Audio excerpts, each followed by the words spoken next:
funds. Ang presyo ng bigas ng 20 piso. He's really a weak leader.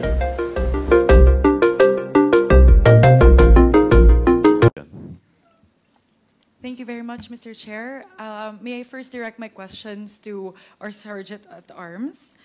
Saa, isa po sa mga pinakamabigat na paratang ni Yusek Lopez doon po sa kanyang press conference ay yung pakiramdam niya po ay merong banta sa kanyang buhay. Let me quote several of her manifestations, Mr. Chair, in her press conference.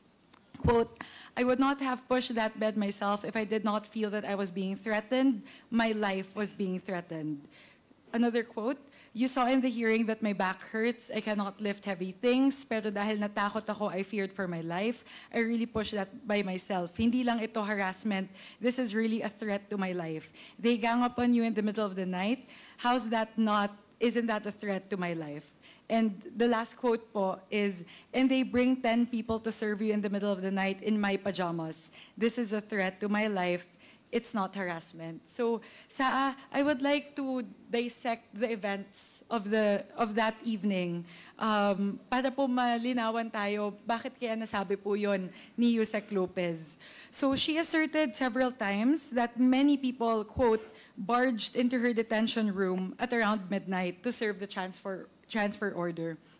Her descriptions differ all throughout her press con. Hindi po siya consistent. Paminsan sinasabi niya siyam, paminsan 10. Meron pong time nung kinorner siya ulit ng media na ilan po ba talaga ang sabi niya, hindi ko alam nga kung 9. Basta alam ko, they're more than me. They're more than myself. Ganun po yung sinabi niya. So I have a few questions po, Saa. First is, what is the protocol for serving a transfer order? Ano po ba yung protocol natin? Ano po yung procedures natin? And sino po yung nagsaserve ng transfer order, Mr. Chair? The Chair would like to recognize the Sergeant at Arms, Napoleon Taas. Thank you very much, Mr. Chairman. Ang protocol po natin is, actually, mga nakuha kong mga question is, ano yung oras? Meron po bang tinakdang oras para i-implement po yung ano? Andun yung mga nakuha ko na nakarating sa akin ng mga text na questioning yung protocol. At ang sinabi ko nga po is wala hong specific na protocol as to the time. Ang practice po natin for the past 2 years that I've been Sergeant at Arms, every time po na merong order ang komite, ay mabilis po nating pinatutupad. Of course, consistent po doon sa kompleto yung aming logistics. Diyan po yung tao at ready po yung lugar na paglalagyan. So yun lang po yung protocol na aming pinatutupad. Yun naman pong kung gaano karaming tao, common sense naman po yun. Ang mahigpit lang po nating sinisiguro ay yung safety and security nung detainee.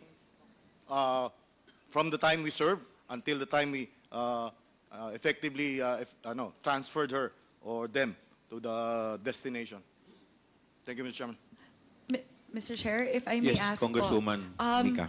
Sino po yung bumuo ng grupo na pumasok po doon sa kwarto para po i-serve yung transfer order? Ano po yung composition ng grupo? Maraming salamat po. I hope maintindihan po ng komite, Mr. Chairman, na Please continue. Spread too thinly na po ang LSB dahil nga po sa presensya ng ating pangalawang Pangulo. So, minabuti ko pong ako mismo ang nag-set up po nung teams na mag-i-implement po nung transfer order.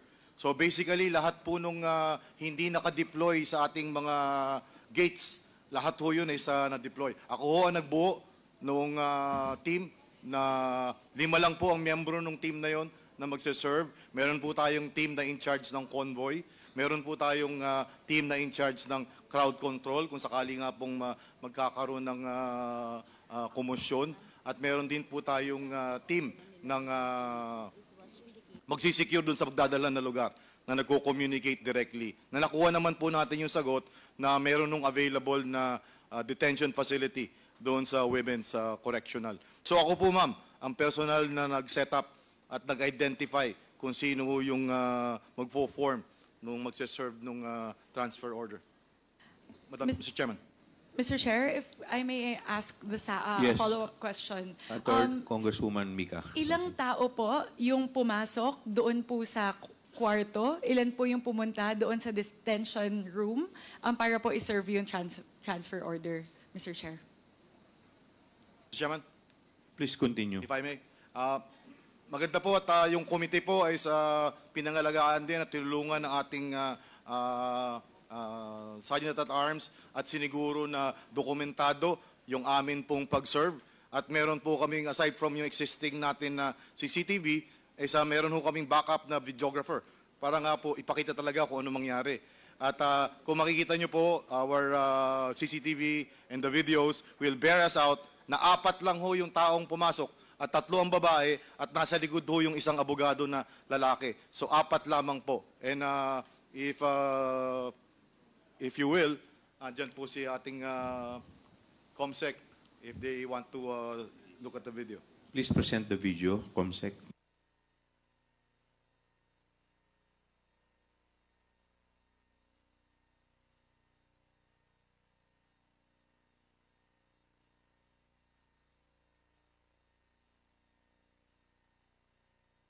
May Mr. volume Chair, po ba?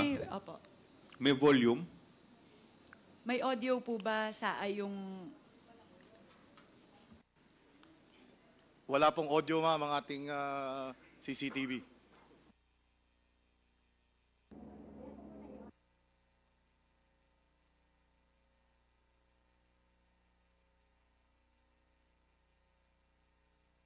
Mr. please Chair, proceed. isa lang po ba yung footage? Meron pa po bang gustong ipakita sa SAA? Meron pa po bang Ilang subsequent video footages po yan? Ito po nakita nyo ngayon, Mr. Chairman, is galing po sa ating CCTV. Meron pa po tayong pumasok sa loob na at makikita nga po doon na kausap na nung nag-serve na 3 babae, si Attorney Lopez. So meron pa po kung Please. available, Mr. Chairman.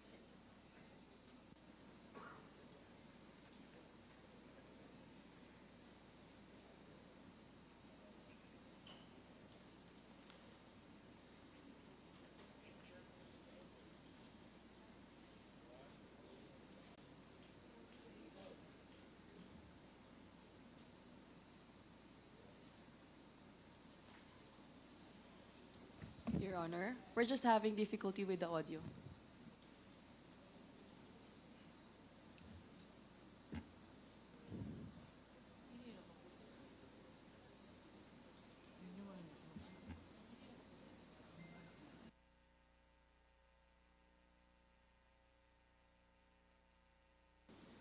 Mr. Chair, if the Congresswoman COMSEC would Swansing. be able to replay the videos with the audio, that might be critical to the discussion, Mr. Chair. Yes, Your Honor, we're already doing something about the technical difficulty, Your Honor. There's an audio. Mr. Chair, before I proceed, any more videos po, SAA? Or can we proceed with As the far as questioning? wala na pong ibang pumasok, ibang pagkakataon na pumasok ko yung doon sa loob ng opisina ni Attorney Lopez. Nakita nyo, pinakamarami na ho yung mas Detention madalas center. 3, Mr. Chairman. Detention center, not office. Opo. Mr. Chair, if I may, tama po ba yung nakita ko? So, nung pumasok po, nakita natin napakakalmado. Kasi po, ang description po ni Attorney Lopez, ni Yusek Zulaika, doon po sa kanyang press con, ganun yung motion niya when she was talking about how they knocked. So mukha pong kitang-kita dun sa pinakaunang video, napaka-gentle nga po nung pag-knock nung LSB personnel. So siguro po, yun po yung una. Second po, in terms of using the word barge, that did not seem to me like barging in. Kasi po, nung binuksan po yung pinto, konti-konti pa nga pong sumilip yung pong LSB personnel, Mr. Chair. The third thing that I spotted po is may ilaw pala doon sa kwarto. So parang it seemed like a matter of choice when they conducted the press conferences in the dark. So mukhang sila po yung pumili na patayin po yung ilaw doon sa press con. Pang-apat po na gusto kong i-highlight doon sa video, kung bibilangin ko po, Mr. Chair, and I'd like to request for SAAS. Second night, yung transfer order. Mr. Chairman. Congresswoman Chair. Swansing. Mr. Chair, siguro po, kung titignan po natin doon sa timeline noong press con at saka nung pagtawag nila ng medical emergency, parang meron po kasing parang 2-hour gap. So siguro, Mr. Chair, tanungin ko lang po, ano po ba ang nangyayari doon po sa labas ng kwarto?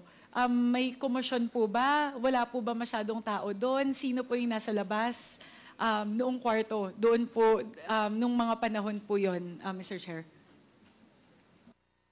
Mr. Chairman, Please continue sa...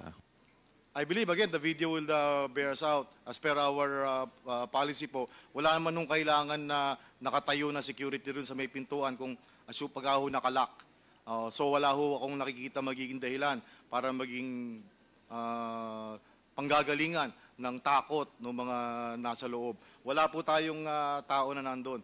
At pinayagan ho natin sila na puro tao ho ng OVP ang nakalapit. Noon nga pong nakakarinig tayo ng, although hindi pa natin confirm nung umpisa, na nahihirapan daw huminga si Atty. Lopez. So ang mga tao ho doon, tao ho ng OVP at hindi po yung security natin.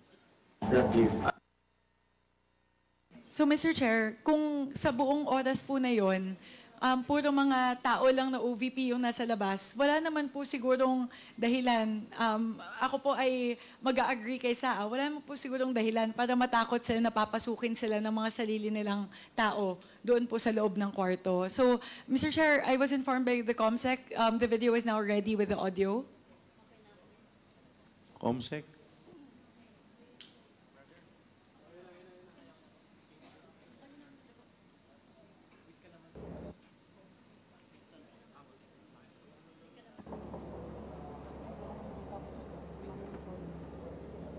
Ay po, ma'am. Good evening.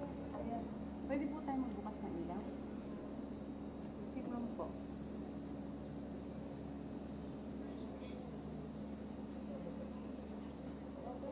Kailangan pa ni ma'am mag-robe or what? Pakilakas po yung volume.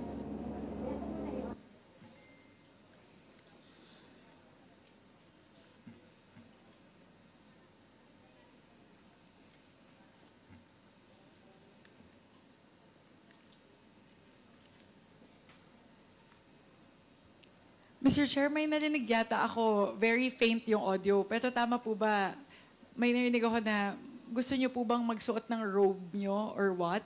Yun po yata yung, tapos mukha naman pong napakamalumanay nung boses. Pero para po, in the interest of time, Mr. Chair, sige po. Po, ma'am. Good evening. Ayan. Pwede po tayo magbukas ng ilaw?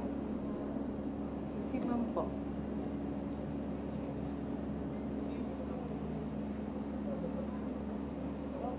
Kailangan pa ni ma'am mag-robe or what? Ma'am, good evening po.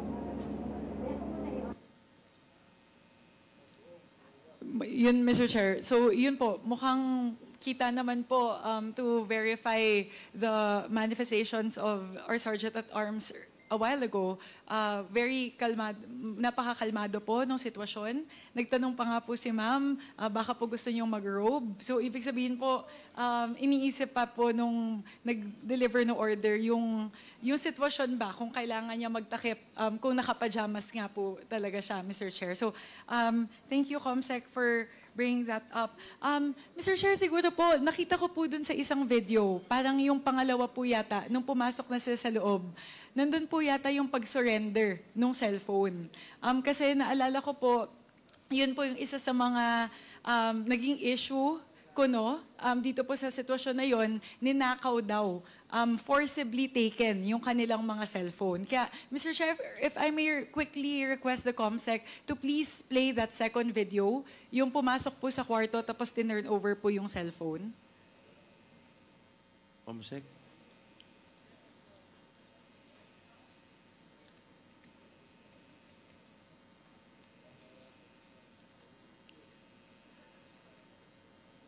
Kung hindi naman po, Mr. Chair, kung matatagal... Ayan po, sige po.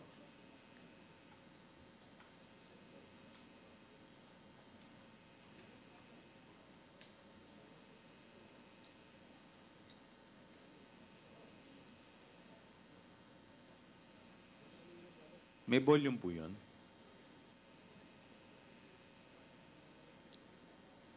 Give or take perhaps a few minutes that they have to call their lawyer and eventually the lawyer to travel and enter the batasan. Even if he's nearby, I think the time that he finally arrived at 10:25 is consistent with the timing. The lawyer, again, our video will bear us out that we allowed Attorney Lito go at 12:25. I'm sorry, Mr. Chairman. Access to his client. So, Mr. Chair, dalawa po yung naging abogado ni Yusek Lopez nung gabi na yon. Tama po ba? That's correct, Mr. Chairman, Your Honor. Mr. Chair, just one last issue to cover before I end my questioning. Yung issue po ng medical access at saka yung ambulansya po. Kasi isa po sa mga sinasabi nila na parang naghihinalo na daw yung tao, nagsastruggle na, higit 2 oras daw pinaghintay ko, no? Bago po bigyan ng ambulansya, bago bigyan ng access sa doktor. So siguro, Mr. Chair, in the press conference, they kept on flashing that little thumbnail wherein there was an ambulance waiting outside of our south gate. And allegedly, they were saying that the house was refusing entry. So siguro, Mr. Chair, siguro yung isa ko lang na napansin doon, medyo nakakalito lang kasi nandun na yung ambulansya, pero si Yusek Lopez nagpe-press con. So parang kung merong immediate medical emergency, siguro she wouldn't be in the state to actually conduct a press conference. So siguro, Mr. Chair, I would like to ask Orsaa, ano po ba yung ambulansya na dumating ng alauna ng madaling araw habang nagpe-press con po si Yusek Lopez? Sa? Mr. Chairman, Your Honor, ambulansya po ng Diliman doctors yung dumating and wala naman sanang problemang makapasok yon. First, kung talaga hong confirm na merong medical emergency. But then again, vehicle ho yun na hindi organic sa House of Representatives. So it has to be approved by the Secretary General, yung access po noon. Hindi pa po namin alam dahil wala ho tayong tao doon sa kwarto ni Atty. Lopez kung talagang legit yung nararamdaman, yung reklamo. So in touch naman ho tayo through the protocol officers. At nung makumpirma nga ho natin na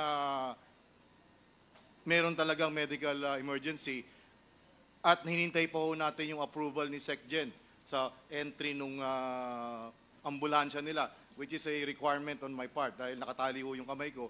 Yung doktor po ang pinapasok natin, yung doktor na nasa loob ng ambulansya para ho ma-check si Atty. Lopez. And at the same time, we requested the Philippine National Police na magpadala ng ambulansya, which I know is about 15 to 20 minutes.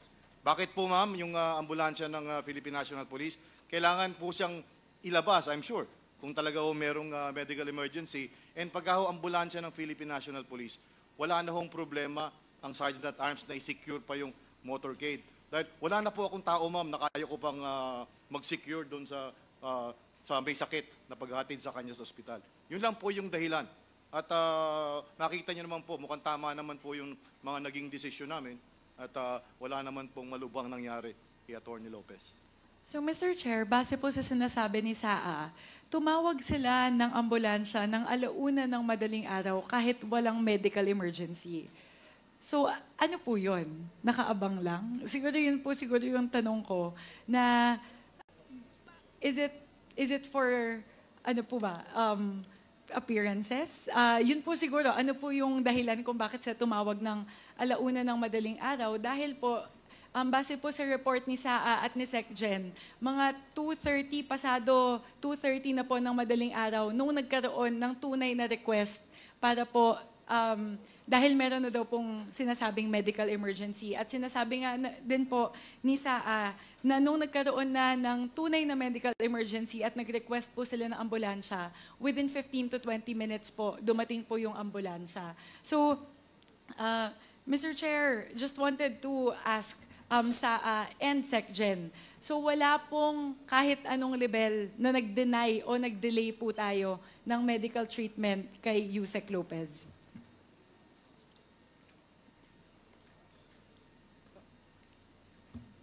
Wala po, kaya nga ako yung pinakahuling order ko po ay ilipat talaga sa veterans. Kasi po St. Luke's is a private hospital. Sa veterans sa government facility. So medyo may link tayo with them, no? Kung ano man sabihin ng mga doktor doon, at least from the government point of view. Kaya po finally, in-order ko na nung tanghali, ilipat na siya from St. Luke's para makita talaga natin yung real medical condition niya. Mr. Chair, siguro po, tanong ko lang po kay SecGen, sa kahabaan po ng panahon na nandun siya sa detention facility, were there any measures on the part of the House to ensure her medical well-being? Meron po bang check-ups from time to time? Kasi sinasabi niya po ng press conference, they know I'm sick, they know I'm sick. So siguro po, tanongin lang po natin doon po sa 3 araw bago po nangyari yung insidente na to, meron po ba tayong pinapadala ng mga doktor? Pinapa-check up po ba natin si Yusek Lopez? Mr. Chairman, in fact, hindi po tayo nagkulang doon. No? May medical team naka-standby doon. Morning, noontime, and afternoon, late afternoon, mine-measure yung vitals niya. But there was a point in time, ayaw niya nang magpa-measure. Gusto niya daw, doktor niya. So, yun po yung naging problema natin eh. Pero as far as we're concerned, hindi po tayo nagkulang. Pirming nandun po may medical team, minomonitor yun. And this applies to all detainees, hindi lang po sa kanya. Lahat po ng detainees dito sa custodial center, meron pong medical team, minimeasure yung vitals nila. Blood pressure, yung heartbeat, mga ganyan. Yung mga simple test lang po. Kaya lang, pag meron pong kondisyon na hindi ma-measure nung equipment natin at nung doktor, nire-recommend po nung medical team na dalhin sa hospital for further test. Yan na po nangyari kay Attorney Lopez, no? Since ayaw niya magpatingin dito sa mga doktor dito, at yun nga, hinimatay, nagsuka nung madaling araw, doon na po dinala natin sa hospital. Tapos by noon time, I decided doon sa veterans para mas confident tayo doon sa mga findings kaysa doon sa St. Luke's. Thank you very much, Mr. Chair. Those are all of my questions po. Sana po malinaw po sa talakayan po natin ngayong umaga na malinaw at kalmado po yung pag-serve ng transfer order. Wala pong barging in na naganap, wala pong komosyon, wala pong pagnakaw ng cellphone na naganap, wala pong pagpipigil ng access sa abogado, wala pong wala pong attempts na i-breakdown yung pinto, nabigyan po siya ng access sa medical personnel at medical services sa kahabaan ng kanya pong pamamalagi sa ating detention facility, Mr. Chair. Siguro po napakabigat po kasi nung paratang na ibinato ni Yusek Lopez na naramdaman niya po na parang may pagbabanta sa kanyang buhay. Hinaras siya, trineten po siya. So sana po, Mr. Chair, sa pamamagitan po ng ating talakayan ngayong umaga, naging malinaw po, na trinato po ng mabuti ng ating LSB, ng mga tao dito po sa House of Representatives, si Yusek Zulaika Lopez, sa kanya pong pamamalagi dito, Mr. Chair. Maraming salamat po. Thank you, Congresswoman Mr. Chair. Mr. Chair, Swansing. The Honorable Kong Hoon is recognized. 2 katanungan lang po, Mr. Chair. Sergeant at Arms, Osaa. Mr. Chairman, pwede ko po bang i-direct ang aking katanungan sa Osaa? Please continue. Sa ating Sergeant at Arms, napanood po natin yung mga statement na binitawan po ng ating Vice President, pati po ni Attorney Lopez. At nakita po natin yung kaibahan ng istorya. Tingin po ba ninyo, Osaa, merong deliberate o pananadyang pananadya na intensyon na baguhin ang istorya kung ano talaga ang nangyari nung gabi na yon para makakuha ng simpatya at pagmukaing masama ang komite at ang Kongreso? Mr. Chairman? Yes, you are recognized. Mr. Chairman, Your Honor, maraming salamat po sa inyong katanungan. Ipagpaumanin niyo po at hindi ko ho napanood kahit na andin doon sa mga video na sinasabi ninyo na taliwas doon sa nangyari talaga ang sinasabi ng pangalawang Pangulo. Subalit, yun nga ho yung siniguro ng komite at saka ho namin na kaya namin protektahan at kaya namin patunayan yung totoong pangyayari para nga po hindi kami masabihan na iba yung galaw namin dan dun sa sinasabi nila nangyari. So we have all the video, we have all the proof, Mr. Chairman, to show na hindi po wala pong violation na nangyari doon sa buong period na yun. So, hindi po totoo na nananganib ang buhay ni Atty. Zulaika na may sinasabing may attempted homicide sa kanyang buhay na nangyari noong panahon na siya ay nakadetine dito sa Kongreso? Mr. Chairman, kung meron man hong mga nganib ang buhay noon, miski po tayo ngayon na nandito, responsibilidad po ng Sergeant at Arms yung mga mangyayari na ganun. So, noong mga oras na yon, I am on top of the situation. Sinisiguro ko pong walang mangyayari kahit na sino sa ating mga detainee, maging na rin sa ating pangalawang Pangulo. Maraming salamat po, Chairman. Thank you. The Honorable Franz Castro is recognized. Thank you, Mr. Chair. Yun na yung tanong ko sana, yung tungkol doon sa, Mr. Chair, yung attempted homicide. Before you continue, the Chair would like to recognize the presence of the Honorable Vice President, Sara Duterte. Please continue. Okay, Mr. Chair, so nakita natin yung melodramatic na nangyari noong weekend at nakita natin yung kwento ng ating yung ni SecGen, SAA, tungkol doon sa, Mr. Chair, parang merong problema sa audio, Mr. Chair. At nakita natin, Mr. Chair, na talagang taliwas sa mga napanood natin sa social media, doon sa mga reports, yung totoong nangyari.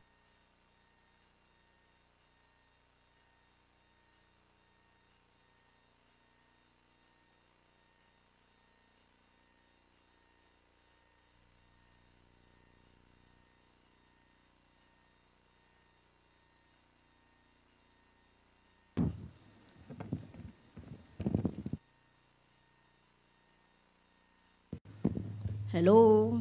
Okay. So, okay,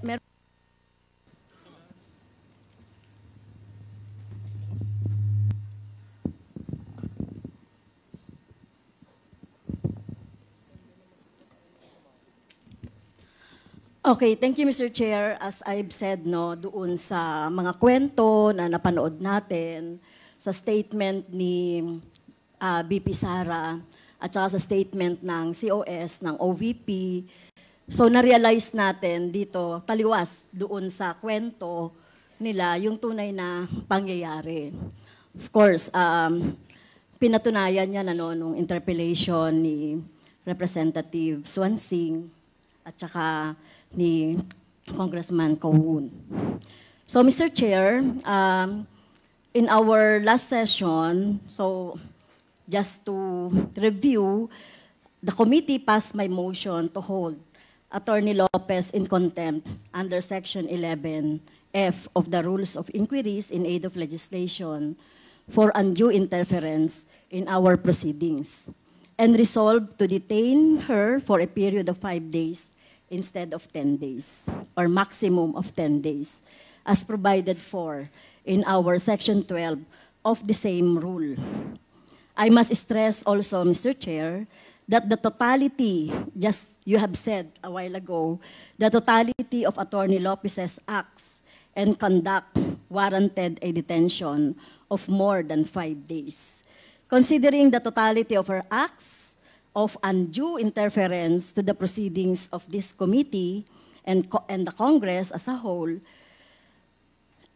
she not only admitted writing to the COA in order to suppress or prevent the release of documents, but worse, Mr. Chair, she continued to assert her position during our hearing, as well as in prior correspondences that she sent to his committee in refusing to attend our prior hearings. But by virtue of her conduct, the committee was deprived of invaluable information necessary to allow it to perform its role of crafting legislation for the improvement of the country's system of governance and transparency, Mr. Chair. In fact, she only attended when a threat of contempt citation loomed large should she fail to comply again with the subpoena duces tecum, Mr. Chair. Mr. Chair, in view of the what happened during the last 2 days or so, I would like to consider to move for a reconsideration of our resolution, insofar as it's limited the period of detention for only 5 days. I move, Mr. Chair, that the period of detention of Attorney Lopez be 10 days instead of 5 days. So move, Mr. Chair. 10 days, so additional 5 days, tama po ba? Yes, Mr. Chair, kasi hindi na siya makaka-attend ngayon, ano. Talagang ano, no. So nakita naman natin sa history nung kanyang evasive attitude, behavior, at itong kinreate niya na sinasabi niya na nagpagsisinungaling niya na hindi naman siya hinaras or hindi naman siya na-barge yung kanyang yung room ay kasama na po yan. So yung lahat ng mga pangyayari, Mr. Chair. So I repeat, I move to extend the period of contempt of Attorney Zulaika Lopez, Mr. Chair. Is there second to the motion? Mr. Chair, Congressman Marcoleta. thank you, Mr. Chair. Before an action may be taken by the committee, may I know how the totality of evidence was evaluated that merited the contempt order by the chair? Congresswoman Castro. Mr. Chair, I'd like to Mr. Chair, may I I'd like to answer? apprise the Yes, court, Congresswoman. Mr. Chair, So, that in the case of sino po ang in-acknowledge niya, This recognize, is, Mr. Chair? Congressman this is a point of Marcoleta. information, Mr. Okay. Chair. This is Yes. something that has to do with the rights Congressman of the liberty Marcoleta. people. In the court,